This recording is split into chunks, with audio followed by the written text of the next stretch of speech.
Hello everyone. We're going to talk about the exponential product rule. But before we do that, quick review over exponents. For instance, with this example, 4 to the second power. This is commonly called 4 squared. 4 is my base, the 2 is my exponent or my power. What this simply means is that you take the base and you multiply it by itself however many times the power is.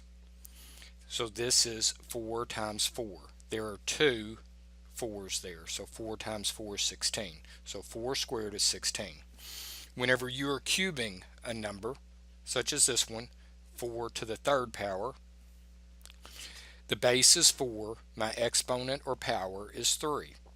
This means that I take the base, which is 4, and I multiply it by itself 3 times.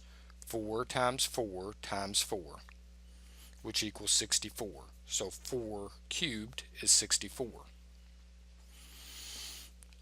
Anything to the second power we commonly refer to as being squared. Anything to the third power we commonly refer it to being cubed. So this is a squared or 4 squared.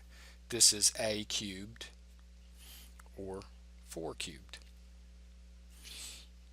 Anything to the 0 power except 0 equals 1.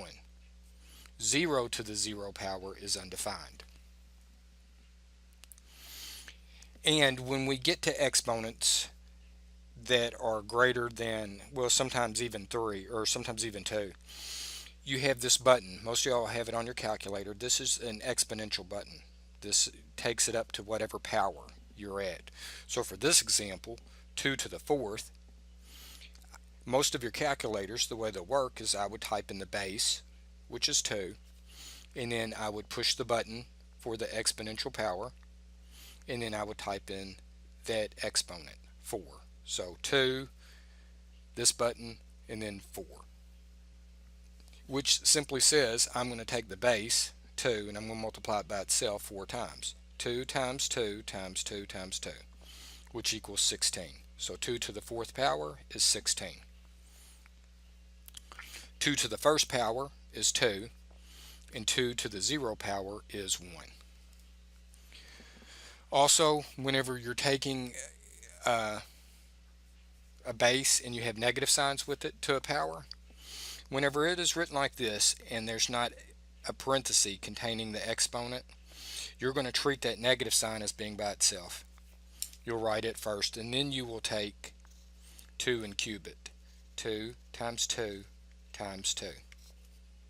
So what you end up with is a negative 8. This one here, I have parentheses containing the negative sign with the 2. So what I will have is a negative 2 times a negative 2 times a negative 2.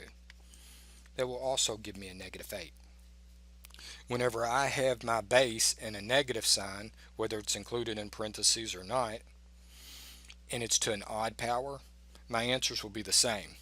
Where this becomes an issue is whenever it is to an even power. For instance, a negative 2 squared without the parentheses containing the negative with the 2 is viewed like this.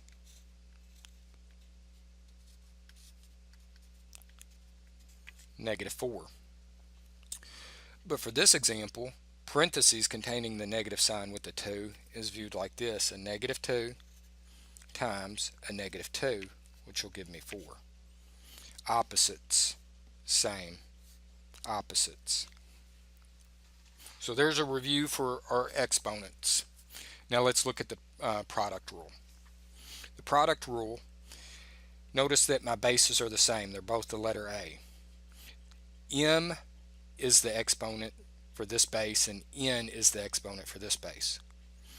M and N can be the same value. They don't have to be a different value.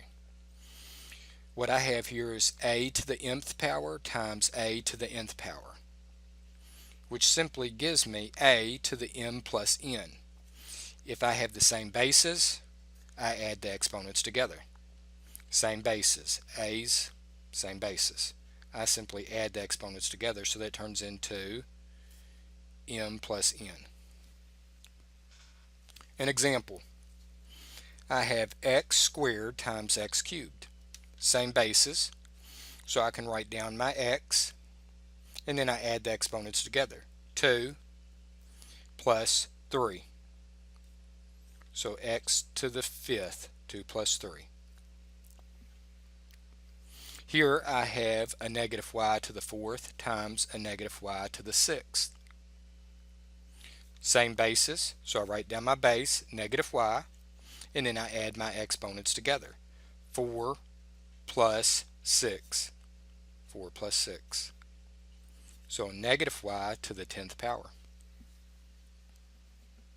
In this example, I now have coefficients with my variables. That's okay. Treat the coefficients just like you would with multiplication. That is 5 times 3. So 5 times 3. And then what power is h to?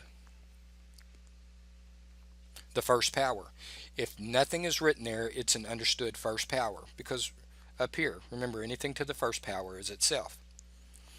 So same basis, they're both h. So there's my h, I write my h down, and then I add my exponents. 1 plus 2. 1 plus 2.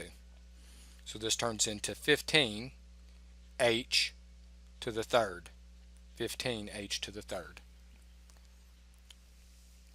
Now, what I would like for you to do is pause the video, and I would like for you to work the next two examples, and let's see if we end up with the same answer.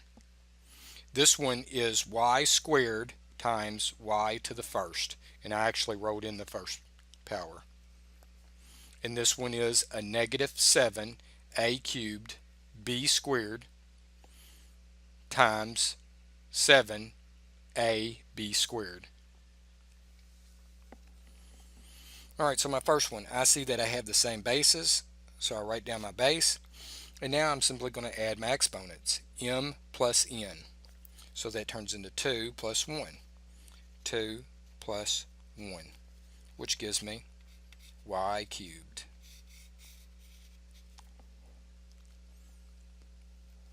I'll do my coefficients first. A negative 7 times 7 is a negative 49.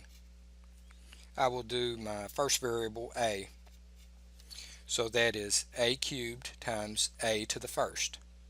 Same basis, add the exponents, 3 plus 1. Next I will do b. b squared times b squared. Same basis, add the exponents, 2 plus 2. That turns into a negative 49, a to the fourth, b to the fourth.